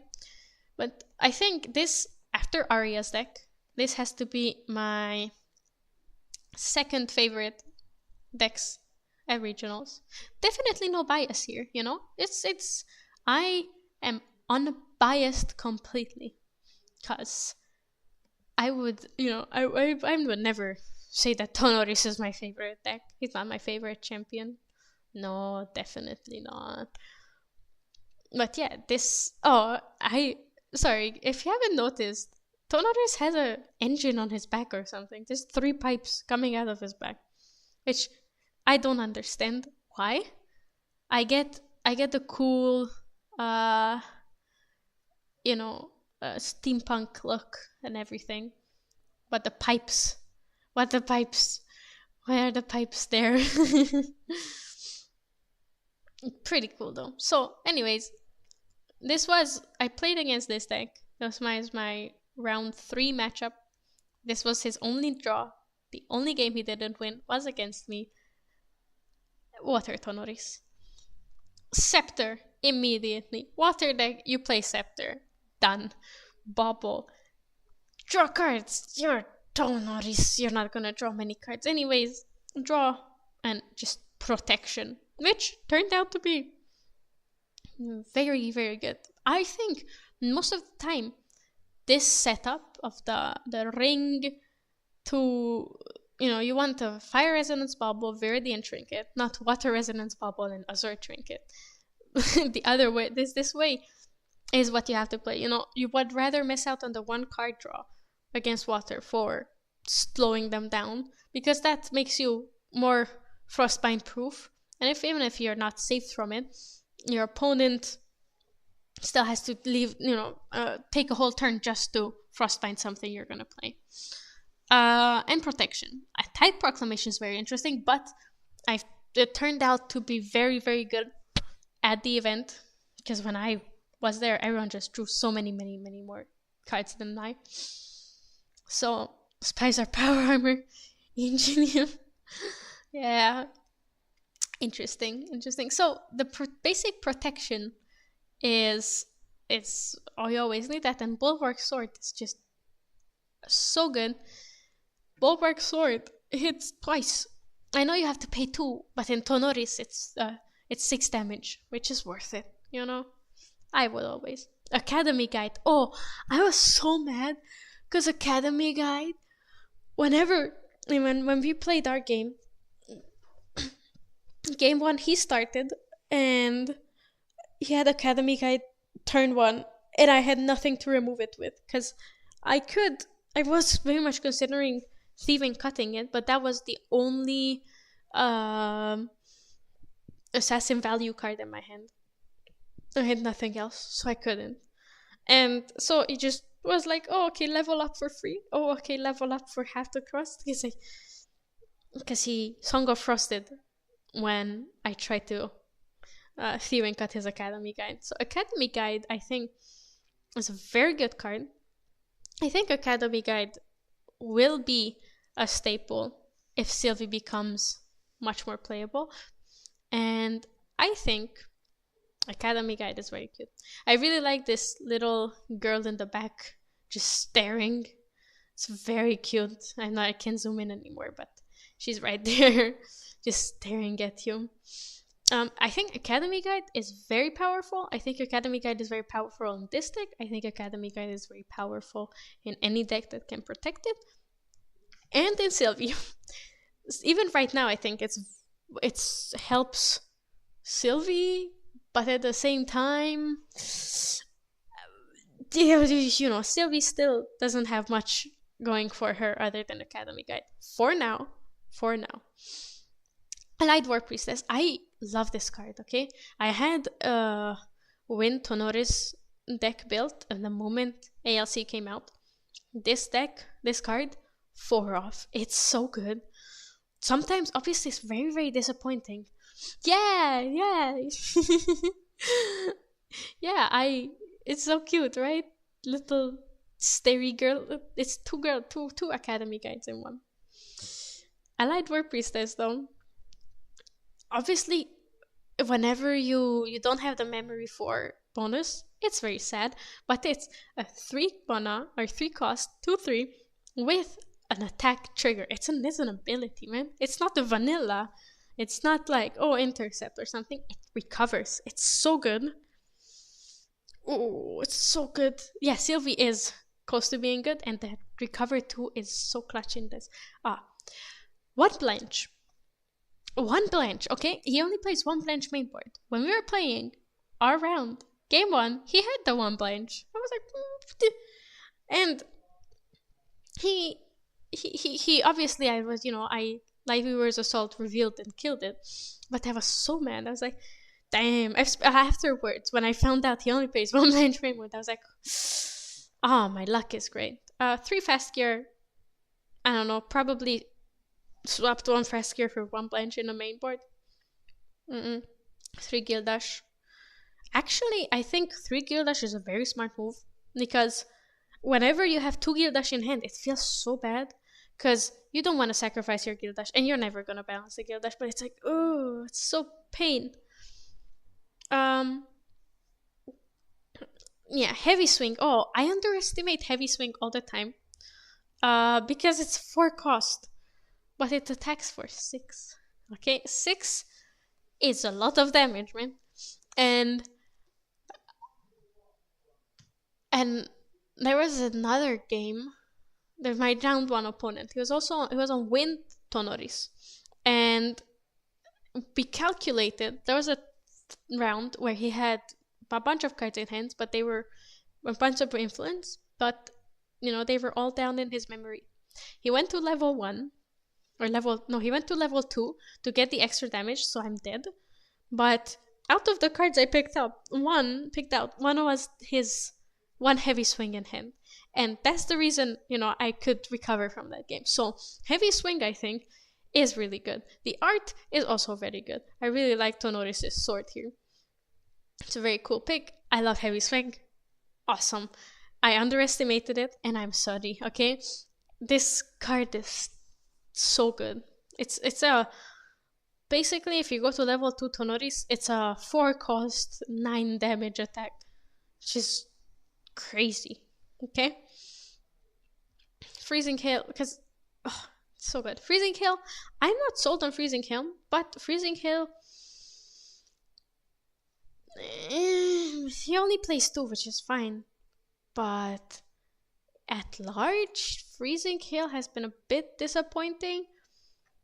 But like I said, my meta is not Diana. I assume in a Diana-filled meta, Freezing Hail is so good, because then they attack once, and then it's very hard for you to get Taser Shot locked out of the game if you Freezing Hail. Like, okay, I got Freezing Hail you, and then you get to level up without a worry next turn.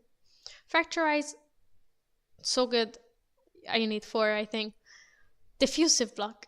He doesn't play any shields. But the fusive block is still pretty good.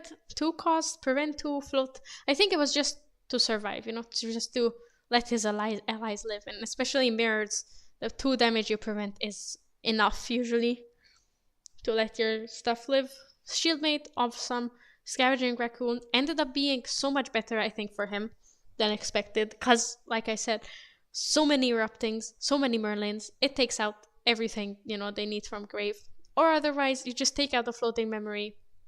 It's also big, massive values. I think Raccoon right now is a bit underrated. Yeah, fucking sorry. Heavy swing plus bulwark sword. Also 9 damage. Or level up heavy swing bulwark sword, 12 damage. Very good card. I've underestimated a lot. Lurking Assailant, good card. Frostbind, good card. Frostworn, good card. Lunette main board is very good against 99% of decks. If they don't play allies, it won't matter what you play instead. And if they play any allies, like if you're against Erupting, it shuts their hasties off. It shuts the little damages they chip in for off. It's very, very good. And I think when I first saw Lunette, I was like, man, that's a Thalia. That's like a 1/4 Thalia. And nobody played it because water wasn't, or I don't know why, because you guys said that they've been playing water all this time, but I never really saw anyone play it until recently. And it's just good. Lunette, awesome card.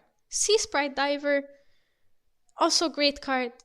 Also great against, in the Erupting matchup, takes out the floating. It saves you. It's great. Snow Fairy, also good. It stops hasty forever. It's like, why wouldn't you play Snow Fairy if you can? Storm of Thorns. Now, I've been thinking about recommending to Arya to put Storm of Thorns into the Water Lorraine deck. Because even though you don't get the floating memory, 2 cost, ping back for 1 is prevent 1, ping for 1, you basically drain 1, is very good. And it makes your ally, a lot harder to kill. Your allies at large. And yeah, so I think even without the floating memory, this card is insanely good. And I will play 3 to 4 in most water decks. If I, especially if I play allies, but even if I don't play allies, I will play like 2. And Vaporjet, I don't understand Vaporjet Shield Bearer. Like, it is steadfast, yes, and if someone's trying to kill it, then you still get 2 triggers off of it. But personally, I wouldn't play any. Not, it doesn't matter how many. I wouldn't I wouldn't even play 1.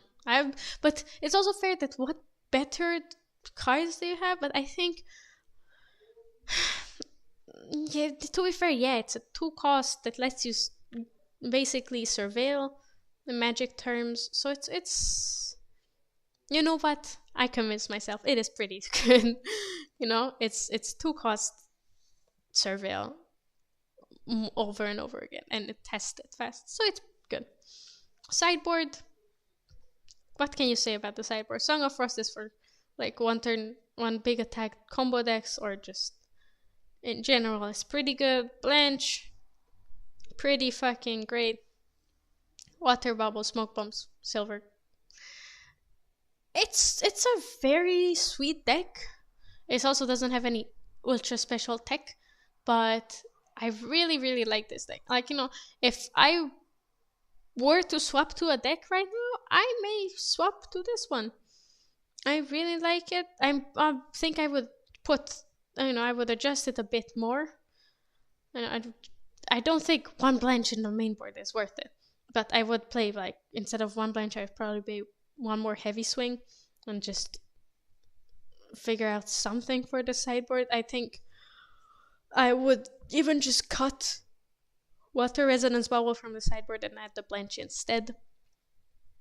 I don't know. See, the thing is, these guys, you saw Repcam where through 4 float. Damn, that's lucky. At least it's also good deck build. It depends. It's like fine deck building. This deck has 1, 2, 3, 4 cards that have floating memory, and a total of 6, 8, 11. It has 11 floating memory in it. I think there's their stats. It has 15 floating memory. I missed a playset of a card. Apologies. It's a pretty solid deck. See, 40 allies and 20 other stuff.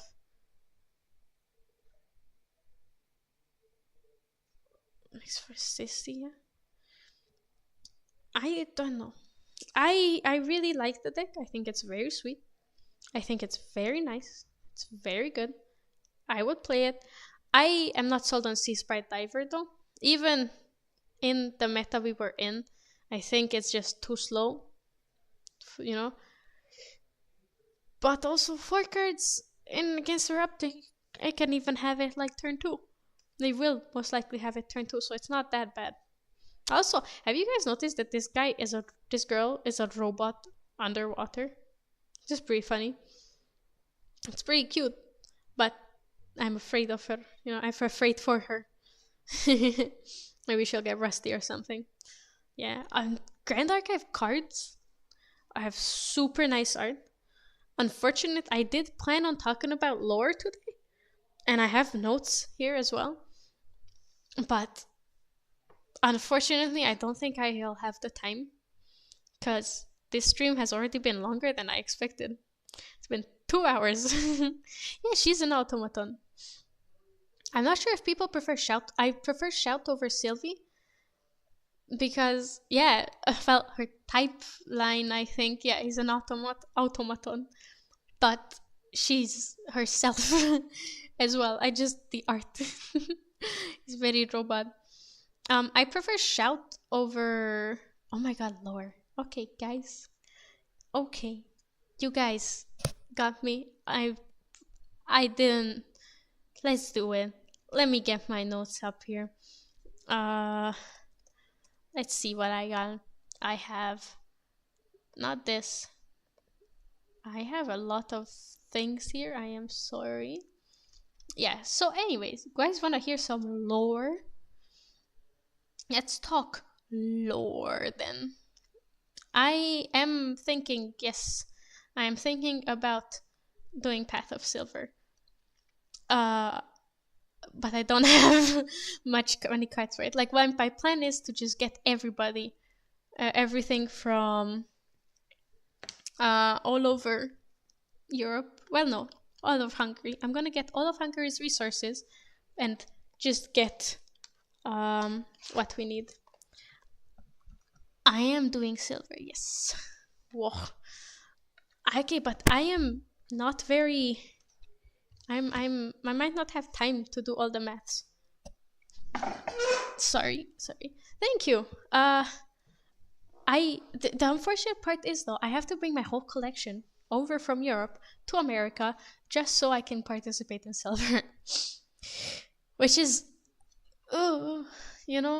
very, very unfortunate for me, because it's gonna be a lot of flying and a lot of baggage. But it's fine. We'll figure it out, I'll just convince my brother to hold some cards for me too. He's gonna cosplay. He said he wants to cosplay Tonoris.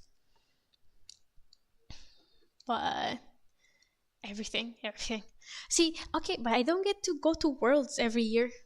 Or I do hope I can, but theirs is the first Worlds. And I don't want to miss out on anything, Okay.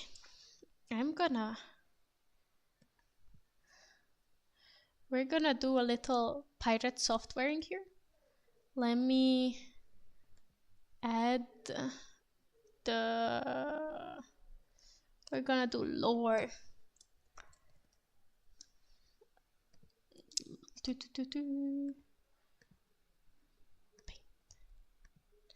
We are doing this.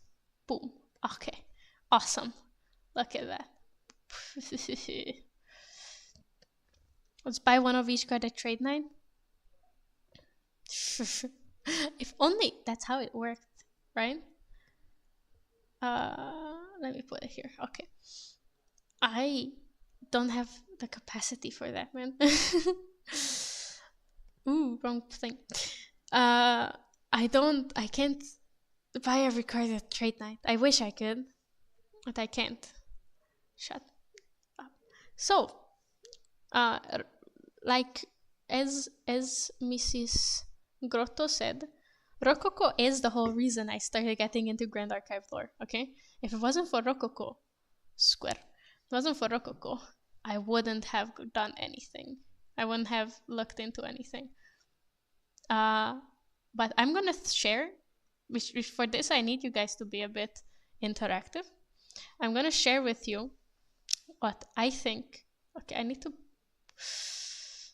Okay, what I think the lore is.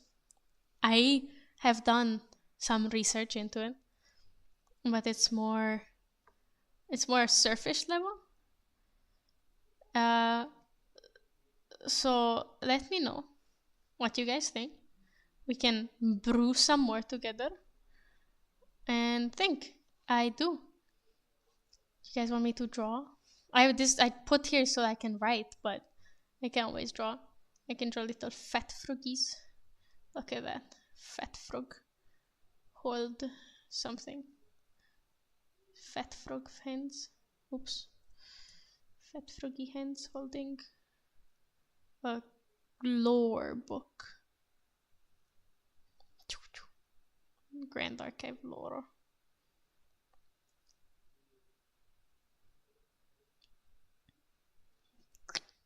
Lore. We're doing a little game theory here. So, you guys know that, I'm not sure if you guys know, but every name in Grand Archive has a meaning, has like a proper, like translatable meaning. Which I looked into a few, which are the ones I'm going to share with you guys here. Anything else, I'm gonna just make up on the fly. I also don't know everything, unfortunately. I know some tidbits that were told to me they were revealed to me in a dream.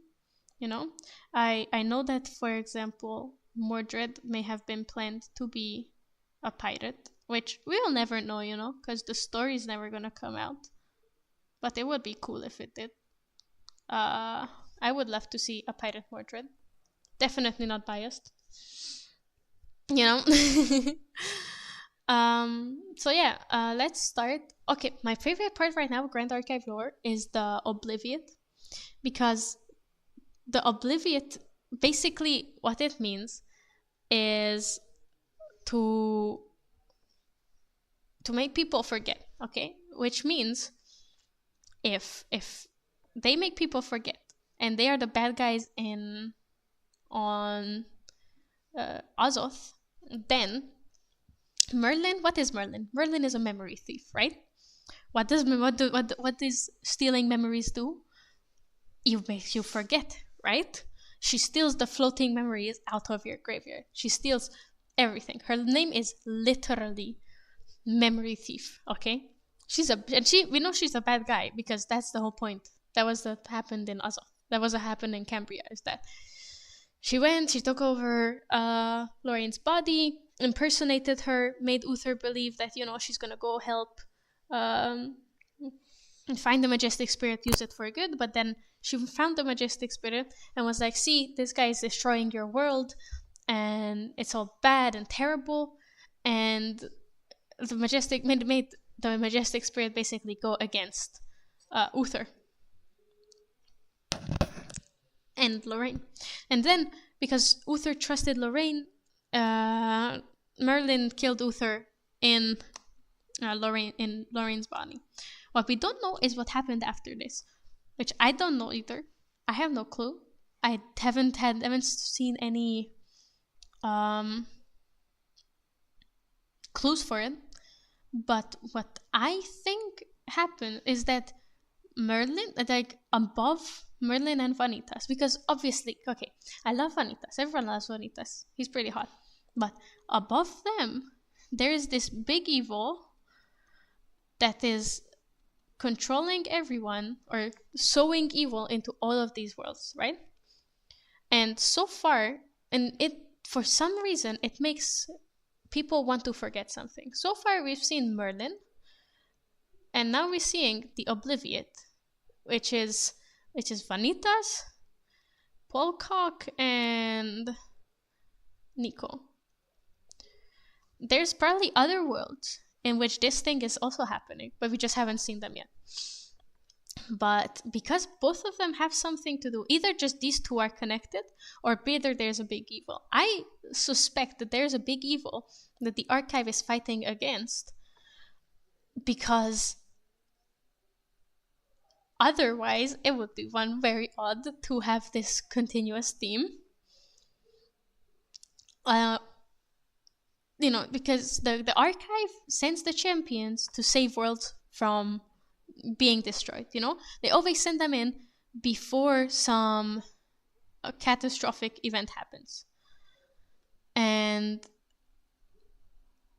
it seems that whenever these big catastrophic events happen, there are these people who make people forget. So either the Grand Archive doesn't know about this, or they know about this, and the way they know that the world is ending is by tracking this big evil, seeing where people are forgetting, or like chronically forgetting, and then that's where they send their champions, right? What also another big thing that doesn't make sense to me, or that I don't understand yet, is how or what happened to Tristan that she went between these two worlds, right? She went from here to here. Where is she from? What is she? And I haven't been able to figure it out, because if we look at her name, basically, if you tell someone to go to Halifax, you tell them to go to hell. You tell them, it's telling them to freak off, right? And Tristan's job as an assassin for hire is to send people to hell, which very straightforward, very awesome, but this doesn't tell us why and where she's from, This doesn't tell us anything about about why she can travel between the worlds. And Tristan in Arthurian mythology is a guy, and basically has this whole love story where he drinks a potion and the girl drinks a potion and they fall in love. They drink a love potion, they fall in love, they're inseparable, but because they're from different families, it's a Romeo and Juliet like story, but it doesn't end with unhappiness. It ends well. They're together, they die together, it's happy and stuff. But other than that, we don't know much about her. Unfortunately, not much story either. But the Obliviate. Now, I've only looked into Vanitas so far, but the etymology of Vanitas, the word, it just means, it means vanity, but it's vanity in a sense of, well, see, it's not vanity really. It comes from the Bible, and I'm probably overthinking this, okay? That's why we're doing a little, if I had a way to give myself a little tinfoil hat, I would, okay? Just imagine the froggy hat is a tinfoil hat now. I think Vanitas, because the name is also connects to the forgetting thing, okay? It's a sense of emptiness, you know, like there's nothing you can do. It's very, very similar to Memento Mori, that everything dies and anything we do will lead to nothing. But Vanitas is means that it's fine because our faith lives on, right? It says that we will die, everything will die, but it's fine because if we believe, our belief will live on. This obviously, in a biblical sense, it has many implications. In terms of the story for Grand Archive, this is why I think there is a big evil, because if there is a big evil, everything Vanitas does and everything Vanitas is worshipping or is for this big evil, right? And if this big evil is making everyone forget, then, you know, everything he does creates a sense of emptiness in people. But it's fine for him, and, you know, he doesn't mind ruining everything. See, convergent ruin. He doesn't mind burning his home down because he believes that the fact that he does it and that everything he does is going to live on, and that's what matters in the end. Maybe, see, I would absolutely believe that, and then Polkak would be gluttony, Nico would be lust, but Vanitas, what would Vanitas be? See?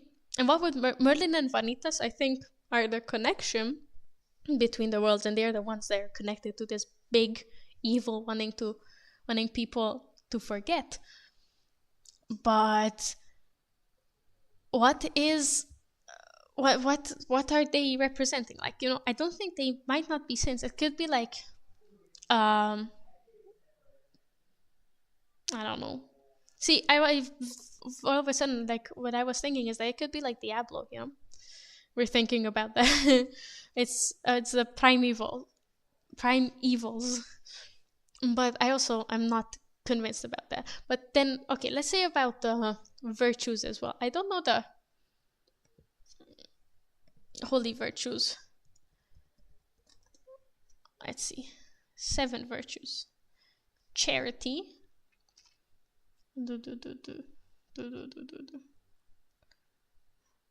Chastity, faith, good works, concords, sobriety, patience, humility. So it's the exact opposite of all of these.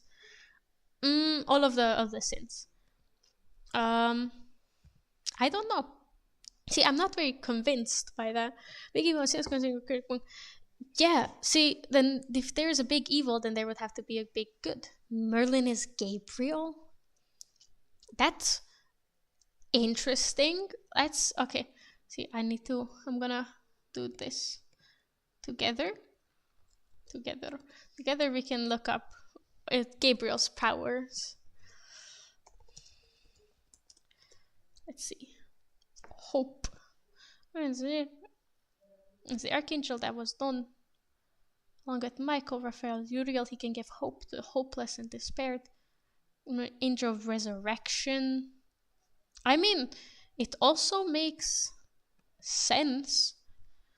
You know, it could be, but Merlin does resurrect the thing as well, the majestic spirit. But I'm not sure if the majestic spirit was that. See, that's the problem. We can conspire here all day, but until the devs give us a bit more, we're just forever gonna be conspiracies, you know. And if we end up getting the story right, they might not even make the story then, because then we can say, like, see, it was our idea. I don't know. It's definitely interesting. I think, see, the problem is, I think we need to do a bit more like research. We need to sit together on the Grand Archive Discord and look at the lore conspiracies, and then the so-called conspiracies, and talk about it there. Because otherwise, it's kind of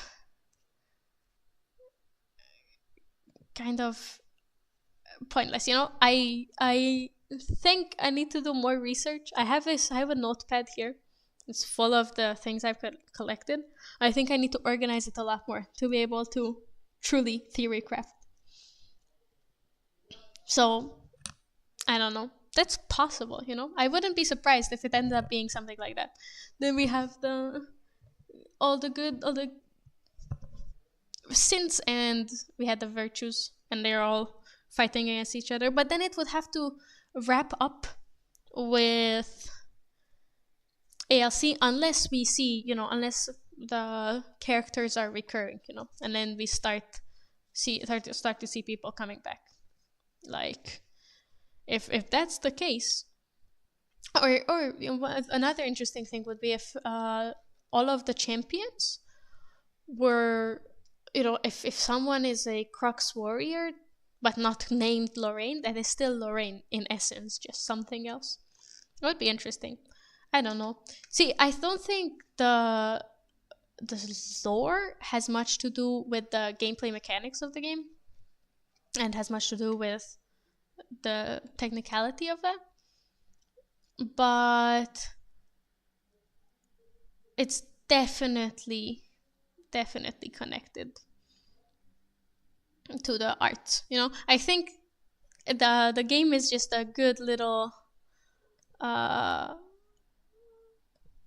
carrying for the game is a good way to tell a story, but I don't think the gameplay wise the cards have a connection to it. However, it has been quite a while for me, and it's pretty late. I'm getting pretty tired. But thank you everybody for tuning in today. I didn't expect this many people to be here. So thank you very much. It means so much to me. You can't even imagine. I appreciate all of you guys for coming today. I will once again disappear like this, and this will crash, and I will go. But so thank you, honestly, from the bottom of my heart, everybody, for joining this little silly stream of mine today. And thank you for sticking around. You guys are awesome, and I might schedule some more things like this later. If I brew some more theories about lore, then I'm definitely gonna come up with a better lore conspiracy, like sit down and chat. You know, this stream will be available on my thank you. This stream will be available here on YouTube if you guys want to watch anything about it. I will need to post all of the links to the decks for the regionals decks, and yeah, thank you very much everyone for coming here today, and yes, thank you. I'm glad you enjoyed it. I'm happy to chat about anything, anytime, you know. We can do just chatting streams as well. Or maybe play some Grand Archive sometime, you know, on Tabletop Simulator. I don't know. We can do whatever we want. Yeah, thank you guys for coming. I appreciate it a lot. And I think see you guys later. See you guys on Discord. See you guys on the Grand Archive Discord. See you guys on EU Discord. See you guys at Worlds. See you guys at Regionals. See you guys whenever. Thank you guys, and see you later.